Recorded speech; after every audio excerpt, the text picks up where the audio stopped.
Welcome inside the Citrus TV studios for a special web edition of Q's Countdown. Guys, it's that time of the year again. We're talking basketball. Michael Barth, Michael Tricarico, Ben Roth.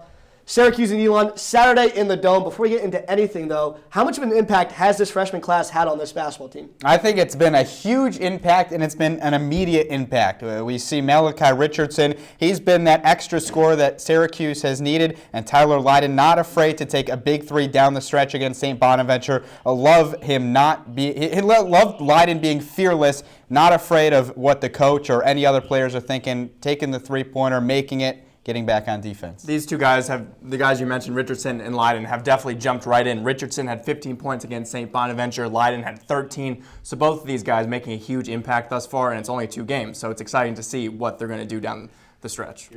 So 2 totally different teams this season. Now, no more Rakeem Christmas, so we're going to compare last season's team to this season's team through the first 2 games. And some pretty interesting stats here as we look at this. And through all of last season, 67.6 points per game, pretty similar to 68 points through the first 2 games of the 2015-2016 season. But the big difference is in the three-pointers made.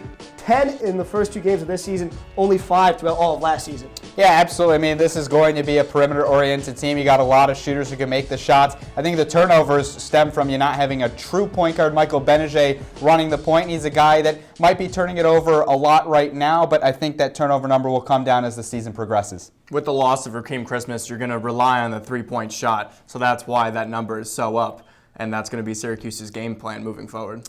All right, guys, Syracuse versus Elon, Saturday in the Dome, kickoff of the Battle of Atlantis. Give me your X factor for this game.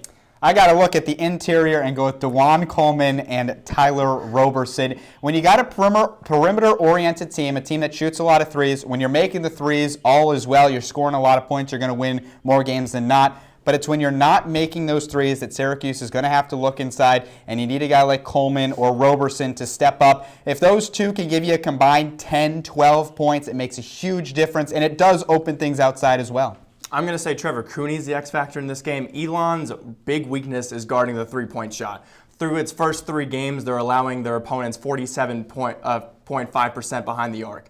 So Trevor Cooney, that's their big three-point guy. And he's yet to get going. He's only made 5 through Syracuse's first 2 games. So I'm looking for him to have a big game against Elon. All right, Ben, going off of that, we know they're going to shoot a lot of three-pointers. What's your prediction for this game? I'm going to say this is going to be like the Kennesaw State game last season, and Syracuse is going to blow Elon out 80-55. And I have a similar score, Syracuse winning 77-62. Syracuse just overmatches Elon. Elon, really their 3 main scorers are all guards. They don't have a big inside presence, which certainly will help Syracuse. Maybe DeJuan Coleman and Roberson can get things going inside, but Syracuse eventually will get the win, and 3 for 3 on tacos as well.